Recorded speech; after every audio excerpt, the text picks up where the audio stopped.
नमस्कार, economics for all देवेंग channel में आपका स्वागत है। न्यू एजुकेशन पॉलिसी 2020 नई शिक्षा नीति 2020 जो उत्तर प्रदेश के राज्य विश्वविद्यालयों में लागू कर दी गई है, उसमें BA economics first semester micro economics इसका जो सिलेबस है वो 8 यूनिट में विभाजित है। इसके पहले वीडियो में हमने 3 यूनिट का विश्लेषण किया था। अब शेष यूनिट 4, 5, 6, 7 और 8 यूनिट में हमें क्या क्या पढ़ना है, उसका क्या सिलेबस है, इसको हम आप समझेंगे। तो पहला है यूनिट चौथा, जिसमें हमें पढ़ना है मार्केट स्ट्रक्चर। बाजार किसे कहते हैं, इसमें पूरा हम पढ़ेंगे कि बाजार किसे कहते हैं। बाजार वह समस्त क्षेत्र जहां पर वस्तुओं का क्रय विक्रय किया जाता है, एक संक्षिप्त परिभाषा है। जबकि बाजार की जब विस्तृत परिभाषा हम करेंगे तो वहां पर वस्तु या सेवा एक क्षेत्र हो जिसकी एक कीमत हो, जिसकी एक निश्चित मात्रा, जहां पर जो विनिमय का एक माध्यम है जो स्वेच्छा स्वतंत्र हो। तो मार्केट स्ट्रक्चर में हम लोग पढ़ेंगे बाजार कितने प्रकार के होते हैं, प्रतियोगिता के आधार पर पूर्ण प्रतियोगिता, एकाधिकार, अल्पाधिकार, द्वैधिकार, इस प्रकार के विभिन्न बाजार उसका अध्ययन करेंगे। क्षेत्र के आधार पर स्थानीय बाजार, राज्य स्तरीय बाजार, प्रादेशिक बाजार, राष्ट्रीय बाजार और अंतर्राष्ट्रीय बाजार। समय के आधार पर अति अल्पकालीन बाजार, अल्पकालीन बाजार, दीर्घकालीन बाजार और अति दीर्घकालीन बाजार। विभिन्न प्रकार के बाजार का जब हम अध्ययन करेंगे तो बाजार किसे कहते हैं। परफेक्ट कंपटीशन, पूर्ण प्रतियोगिता क्या है। पूर्ण प्रतियोगिता एक आदर्श स्थिति है, काल्पनिक है, तो फिर हम इसका अध्ययन क्यों करते हैं। पूर्ण प्रतियोगिता या बाजार की वह स्थिति जिसमें क्रेता और विक्रेता की बहुत अधिक संख्या पाई जाती है, जिन सभी क्रेता और विक्रेता को बाजार का पूरा ज्ञान होता है और एक रूप वस्तु का क्रय विक्रय किया जाता है। इस कारण से वस्तुओं का एक मूल्य निर्धारित हो जाता है बाजार। और फिर उसमें पूर्ण प्रतियोगिता के अंतर्गत एक फर्म का संतुलन किस प्रकार से स्थापित होता है। Theory of A firm under perfect competition. अब उसमें हम फर्म जो उद्योग और फर्म, पूर्ण प्रतियोगिता में उद्योग और फर्म अलग अलग होते हैं। उद्योग प्राइस को निर्धारित करने वाला है और फर्म क्या है, वो प्राइस टेकर है। तो पूर्ण प्रतियोगिता में हम ये भी जानेंगे कि एक फर्म अल्पकाल में किन स्थितियों का सामना कर सकती है। उसे सामान्य लाभ भी हो सकता है, उसे हानि भी उठानी पड़ सकती है, उसे सुपर प्रॉफिट अति सामान्य लाभ भी प्राप्त हो सकता है। तो विभिन्न इक्विलिब्रियम, संतुलन किस प्रकार से फर्म का पूर्ण प्रतियोगिता में स्थापित होता है, उसका भी अध्ययन करेंगे। In perfect competition. अपूर्ण प्रतियोगिता, अब चूंकि पूर्ण प्रतियोगिता सामान्य पाई नहीं जाती है, अपूर्ण प्रतियोगिता व्यवहारिक है, तो अपूर्ण प्रतियोगिता में फर्म किस प्रकार से वस्तु की कीमत कैसे निर्धारित करती है, वस्तु की कीमत निर्धारित होने पर उसको अल्पकाल में किन स्थितियों का सामना करना पड़ सकता है, उसका अध्ययन करें। Monopolistic competition, theory of A firm under monopolistic competition.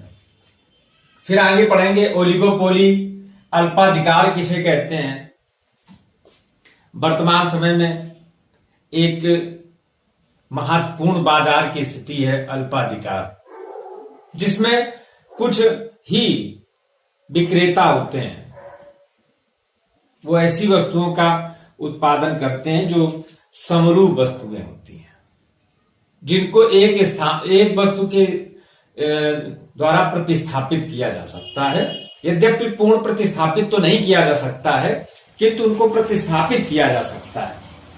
जैसे कोलगेट, मंजन और तुम्हारा ये पतंजलि का दंत क्रांति एक दूसरे के प्रतिस्थापित किए जा सकते हैं, किंतु पूर्ण प्रतिस्थापित नहीं होते हैं। ओलिगोपोली के विभिन्न मॉडल, अल्पाधिकार की बड़ी स्थितियां, बहुत सिद्धांत हैं इसमें, किस प्रकार से वस्तु की कीमतें निर्धारित होती हैं, उसका हम लोग अध्ययन करेंगे। अगली 5वीं जो यूनिट है, तो 5वीं जो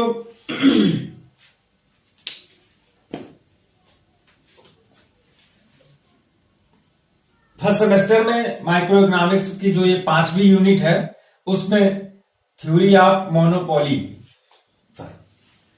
पूर्ण प्रतियोगिता, एकाधिकार, मोनोपोली, बाजार की वह स्थिति जिसमें किसी वस्तु का केवल एक ही उत्पादक होता है, पूरी बाजार में उसका कोई कंपटीटर नहीं होता है, पूर्ति पर उसका पूर्ण नियंत्रण होता है। तो जो एकाधिकार है उसका अध्ययन करेंगे। शॉर्ट रन और लॉन्ग रन में प्राइस और आउटपुट किस प्रकार से मोनोपोली में निर्धारित होता है, हम उसका अध्ययन करेंगे। कंपैरिजन करेंगे, किसका किसका करेंगे, परफेक्ट कंपटीशन का करेंगे, इम्परफेक्ट कंपटीशन का करेंगे और मोनोपोली का करेंगे। पूर्ण प्रतियोगिता और अपूर्ण प्रतियोगिता में क्या अंतर है, या पूर्ण प्रतियोगिता और एकाधिकार में क्या अंतर है, अपूर्ण प्रतियोगिता और एकाधिकार में क्या अंतर है। इस प्रकार के प्रश्न बहुत पूछे जाते हैं। फिर प्राइस डिस्क्रिमिनेशन क्या है, मूल्य विभेदीकरण, ये किस प्रकार से एक मोनोपोलिस्टिक फर्म, जो ये मोनोपोली जो एकाधिकारी फर्म है, ये किस प्रकार से कीमत विभेद करता है, कब वो सफल हो पाता है, कौन सी स्थितियां हैं जिसमें कीमत विभेद लाभदायक होता है, ये सभी हम इस यूनिट में अध्ययन इसका करेंगे। अगली है यूनिट 6, इसमें कंज्यूमर एंड प्रोड्यूसर थ्योरी। इसमें हम लागत भी पढ़ेंगे और आगम भी पढ़ेंगे, कास्ट और रेवेन्यू। लागत के विभिन्न प्रकार, स्थिर लागत, परिवर्तनशील लागत, औसत स्थिर लागत, औसत परिवर्तनशील लागत, सीमांत लागत, सीमांत आगम, औसत आगम, कुल आगम। इस प्रकार के ये सभी हम इस यूनिट में पढ़ेंगे। एक्सटर्नरीज क्या है, व्ययताएं क्या, क्यों इसका हम अध्ययन करते हैं। मार्केट फेल्योर, बाजार की विफलता क्या है, बाजार की विफलता का क्या अर्थ है, बाजार की विफलता के क्या कारण है, पब्लिक गुड्स और इनपरफेक्ट इंफॉर्मेशन, अपूर्ण सूचनाएं, इन सभी का अध्ययन हम इस यूनिट में करेंगे। 7वीं यूनिट में इनकम डिस्ट्रीब्यूशन। हम जानते हैं कि एक साहसी उत्पादन का जो प्रमुख साधन है, जो उत्पादन के अन्य सभी साधनों को एक जगह लाने का जोखिम उठाता है, वो जब उत्पादित करता है, उत्पादित वस्तु का विनिमय करता है, और जो विनिमय से प्राप्त होता है उसका क्या करता है, डिस्ट्रीब्यूशन करता है। पहले फैक्टर प्राइसिंग पढ़ेंगे, जो उत्पादन के साधन है उनके मूल्यों का किस प्रकार से निर्धारण किया जाता है, लगान के सिद्धांत, श्रम मजदूरी के सिद्धांत, ब्याज के सिद्धांत और लाभ के सिद्धांत, इन सभी का अध्ययन करेंगे। इनपुट्स कौन कौन से होते हैं। हम जानते हैं कि कोई भी उत्पादन 5 साधनों के द्वारा ही होता है, भूमि, श्रम, पूंजी, प्रबंध और साहस के द्वारा। इन सबका अध्ययन करेंगे। जो ये साधन है, डिमांड ऑफ इनपुट, साधनों की मांग कैसी होती है, तो हम जानते हैं कि साधनों की मांग व्युत्पन्न मांग होती है, रेसिप्रोकल होती है। ये साधनों के द्वारा उत्पादित वस्तुओं की मांग पर निर्भर करता है। यदि साधनों द्वारा उत्पादित वस्तुओं की मांग अधिक है तो इन साधनों की मांग भी अधिक होगी। यदि इनके द्वारा उत्पादित वस्तुओं की मांग कम है तो इनकी मांग भी, साधनों की मांग भी कम होगी। डिस्ट्रीब्यूशन ऑफ इनकम, ये जो एक जो उत्पादक है, एक जो साहसी है, इसने जो उत्पादन बेचने से जो आय प्राप्त की है वो किस प्रकार से बांटी जाती है। तो इसमें हम सीमांत उत्पादकता सिद्धांत पढ़ेंगे। ये सिद्धांत कहता है कि उत्पादन करने में सभी साधनों का जितना उन्होंने योगदान दिया है, उत्पादकता के आधार पर जितना भी उनका योगदान है, उसके आधार पर ही उनको प्रतिफल मिलना चाहिए।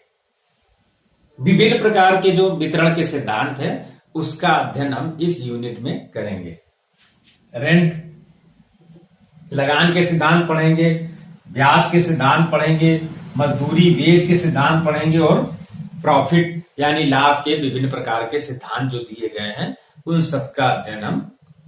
8वीं यूनिट है वेलफेयर इकोनॉमिक्स, कल्याण अर्थशास्त्र, अर्थशास्त्र का नया विभाग। और वास्तव में अर्थशास्त्र का यदि विस्तृत अध्ययन किया जा रहा है तो प्रारंभ में अर्थशास्त्र केवल धन का ही विज्ञान था। Adam Smith, W.S. वाकर, जेविसे, इन सभी विद्वानों के आधार पर बाद में जब प्रोफेसर मार्शल ने अर्थशास्त्र को बताया कि अर्थशास्त्र केवल धन का विज्ञान नहीं है, मानव कल्याण एक तत्व है जो इस विषय का प्राण है। फिर उसके बाद आगे प्रारंभ में केवल 4 विभाग ही थे, उपभोग, उत्पादन, विनिमय और वितरण। उपभोग, उत्पादन, विनिमय, वितरण। उसके बाद एक नया आया जब पूंजीवादी अर्थव्यवस्था के अतिरिक्त एक नई व्यवस्था आई, राजस्व, समाजवाद। तो 5 विभाग हुए राजस्व। फिर उसके बाद जब समाजवादी विचारधारा, साम्यवाद का प्रसार हुआ तो मानव कल्याण को प्राथमिकता, लोक कल्याणकारी राज्य की स्थापना का लक्ष्य सभी राज्यों के लिए रखा गया। तो उसमें वेलफेयर इकोनॉमिक्स, कल्याणकारी अर्थशास्त्र एक प्रमुख घटक बन गई। तो हम इसमें 8वीं यूनिट में वेलफेयर इकोनॉमिक्स पढ़ेंगे, normative economics, positive economics, Pareto का सिद्धांत भी पढ़ेंगे। पेरेटो ने वेलफेयर इकोनॉमिक्स में कितना बड़ा योगदान दिया है उसका अध्ययन हम करेंगे।